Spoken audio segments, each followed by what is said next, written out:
Hey there, I'm Alex.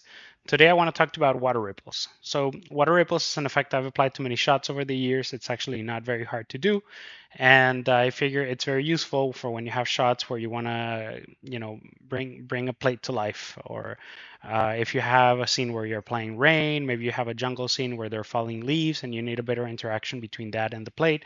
So I figured I'm going to walk you through my setup. I am keeping it to the minimum of core tools when it comes to the gizmos themselves, and the ones that are not core tools from Nuke, I'll show you where you can grab them. So if I go back to before I go back to Nuke, I just want to take a look at the first thing you want to do when you want to recreate an effect is study the effect in video whenever you can, right? Just to get the best idea of what you're trying to do, what you're trying to achieve. And what I'm going to show you is like strictly the ripples, but there is more that goes into it when you properly want to integrate it. So the ripples themselves, as you can see, it's just a series of concentric circles that are just expanding over time until the energy just fades out, right? And then you have the interaction between each other. You also have a bit of vibration on the water, right? Aside from the ripples. And then if we look at the rings themselves, right, what you can see is that we have areas of darkness and we also have areas of brightness, right? So it always seems to be highlight followed by a shadow, and same on the other end, highlight followed by a shadow. So when you're building the effect, you really want to sit down and study it and see not only how it behaves, but how it's lit and how it reacts to light and all that stuff. So having said that, the idea is I'm going to walk you through how to create these concentric circles, how to animate them, how to distort them, and how to set up a lighting setup so that you're not just distorting your plate, but it's behaving correctly to the lighting in the plate. All right, so moving on to Nuke, what I have here is I'm going to just play back a pre-comp of what I've built in comp. And keep in mind, this is whenever I'm doing this for a shot, this is what I bring in as my tool set, as my template. But this, like I said, this is just the starting point, right? If you look at this, the concentric circles and all the drop interaction is there. Even the circles between them are behaving correctly. But what this is lacking is, which I don't have in my tool set as a starting point because each shot is treated different, is you see that everything else in the water is perfectly still, right? So if you look at the area here where the water isn't interacting with the ripples, then you see everything's perfectly still, and that's never the case with water. So if you're starting with a photograph like I'm doing here instead of a plate, you probably want to give some life to that water before you apply the ripples, right?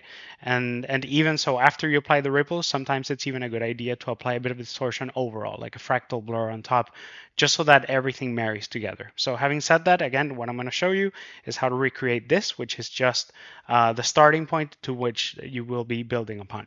As you can see here, from what we were chatting before, my let me just stop this here. So my rings have that quality of having the highlight and the shadow area.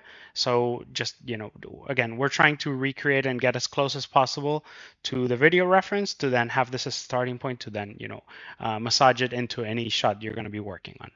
All right, so on to the Nuke setup. So just one thing to keep in mind is that when I do my tutorials, I try to stick to the Nuke core tools as much as I can, but just the way that I've built this in the past is I am using some outside gizmos that don't come pre-installed with Nuke. However, it's easy enough. You should I recommend everyone install the Nuke Survival Toolkit, and the 3 tools I'm going to be using can be found within. If you don't know about the Nuke Survival Toolkit, absolutely go ahead and install it. It's a no-brainer. It's a very well curated list compilation of tools, and not only that, it comes with great documentation along with it. So definitely do that if it's something that you think would help you, or if you want to recreate this effect. So coming back to Nuke here. The way I've split this up is I have the first segment is the texture creation, right?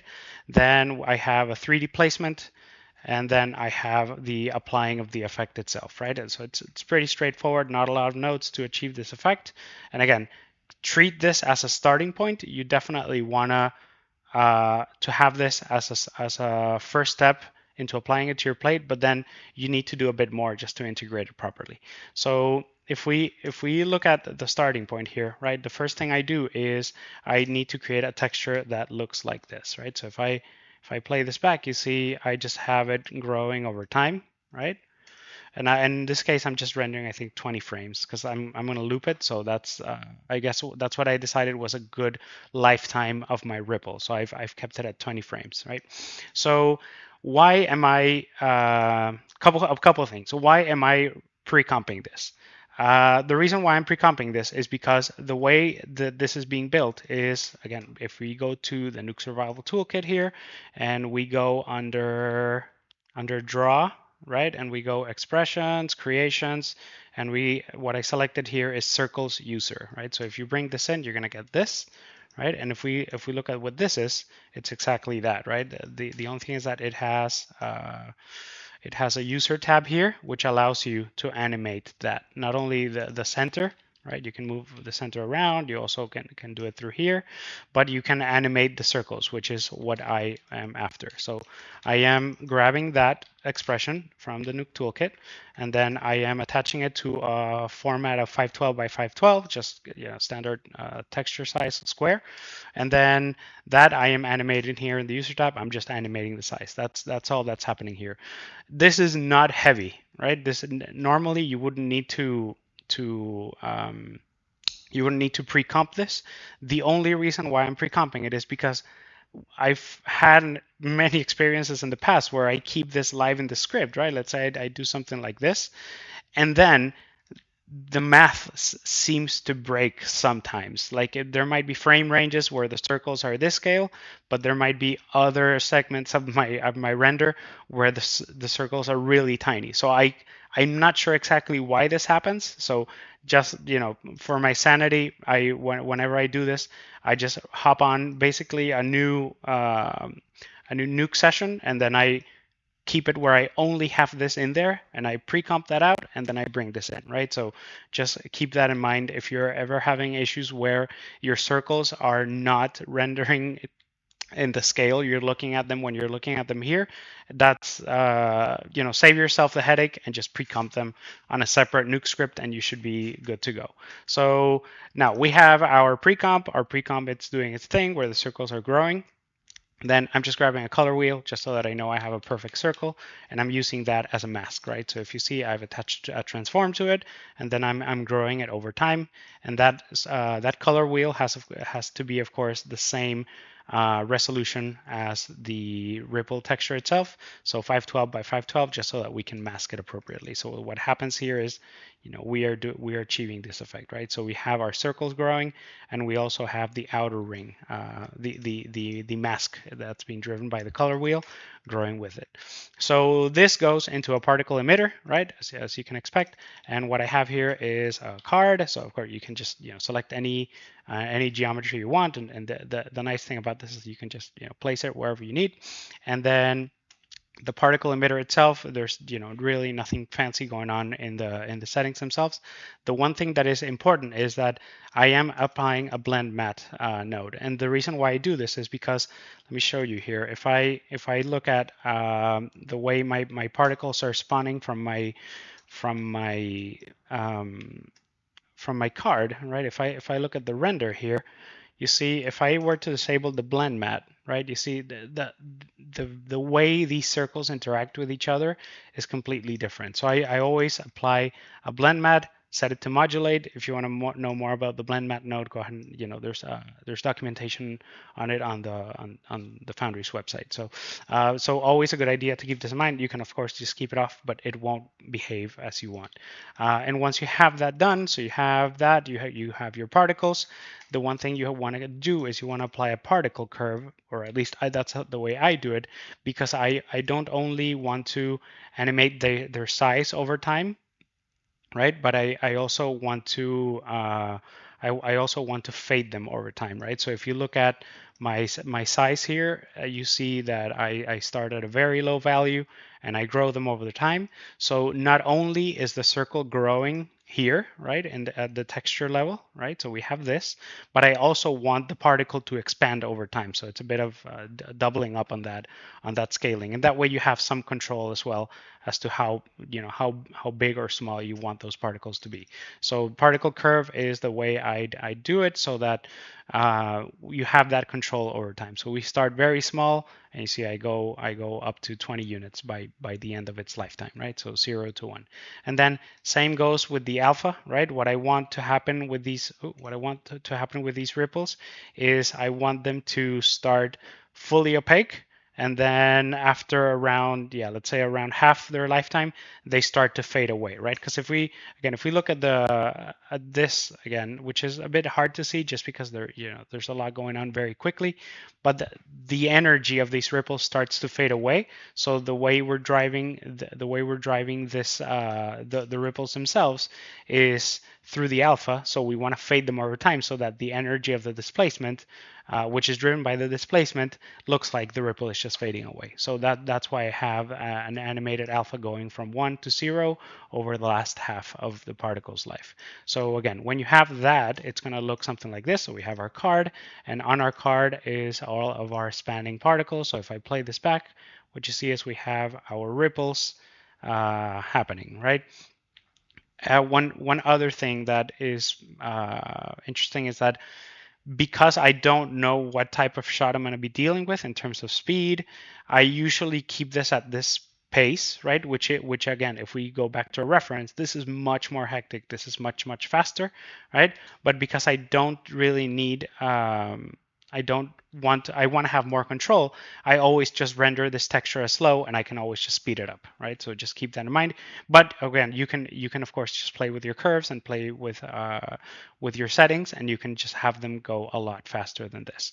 So that's it for the particle curve. Again, particle emitter, nothing too crazy going on here.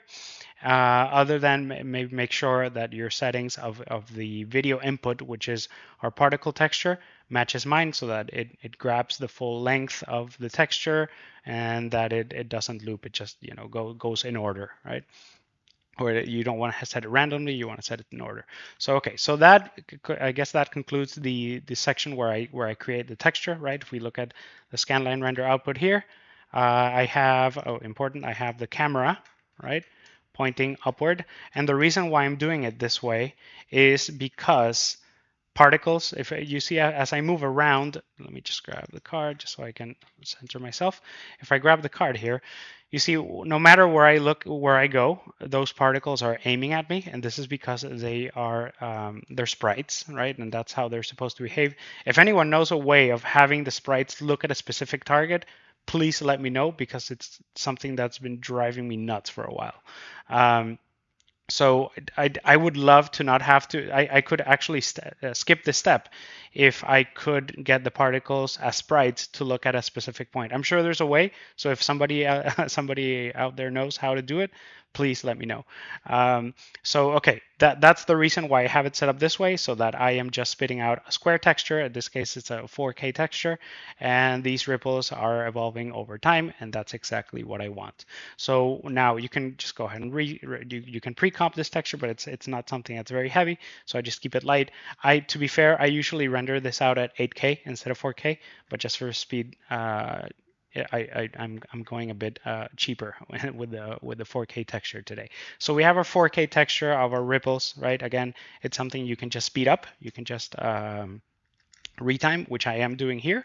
So then we go into the 3D placement, right? So in this case, we take a look at our plate here, right? And what we have is a ripple. So you have to, here in the 3D placement, 9 times out of 10, I'm getting a camera, right? I'm getting a camera track, which is, rarely do we have a static shot that you can just place the camera. In this case, because I'm using a picture, I just placed the camera by eye at an angle that more or less felt correct. But if you're just getting a camera track, then it's going to be basically the same, just replacing that camera. So okay, so what do we have here? We have our texture coming in, right? And then what I'm doing here is I'm going through a retime, and I have it at a speed of 3, just so that my circles are a bit faster, right? And again, you can go ham on this, 3, 5, whatever it is you need. So again, in our reference, our ripples are really fast. So, it would be as simple for me as just to increase the multiplier here of speed to maybe 6, 7, whatever it is that matches. So I'm happy with 3 for now. So I'm going to keep it at 3. And then here is the second gizmo that isn't part of the Nuke Core plugins or tools, and that is X distort. So the reason why I have this here is because at the moment all my circles are perfect except when they interact with each other, right? So if I apply the X distort just to give it a bit of breakage to those perfect circles, right? So you can see those lines start to break a bit, which is what would happen naturally. So you can just control it that way. And again, X distort, if we go back to our toolkit here, you can just look for X distort, and there you have it. So you can just grab it from the survival toolkit, so from Xavier Martin. It's a very good tool. I've used it for many years, and this is what I'm using it here for, just to break up those lines a bit. So then that goes into a card, which I'm placing in 3D space, right? So I have my my camera that I've placed by hand, and then what that creates is our shot here, which is I have my card, and then that's being rendered through the camera, which then I'm getting rid of all the extra channels because I don't want anything but RGBA. Actually, I don't even want A because I'm converting the red channel to alpha just because it looks better in my opinion than the alpha itself. And then I have a little placement thing here where I can check if this looks right. So I'm just grabbing the output of my scanline render and I'm just overing it my plate just to see if that angle feels right. So that feels right to me. And so now the next step, now that we've created the texture and we've placed it in space correctly, hopefully, the next step would be to actually apply the effect. So how do we apply the effect? The first thing I do is depending on the shot, again, this is very shot dependent, but I blur it a bit just so I can soften those lines a bit. And again, this is HD. It's not the nice thing in the world.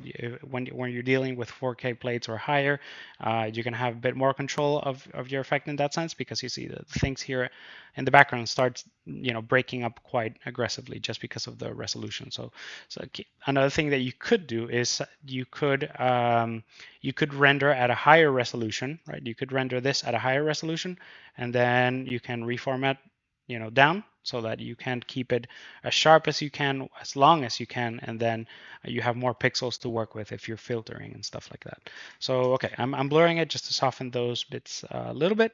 And then if I look at my plate again here, what I'm doing here is I'm just masking the area of the puddle that I want to work with so that my output goes from this to this. So this is just the area where I'm going to be having those ripples, right? So if we go into our placement checker here and instead connect this, so that's why I have that masking there, so that we can localize the effect.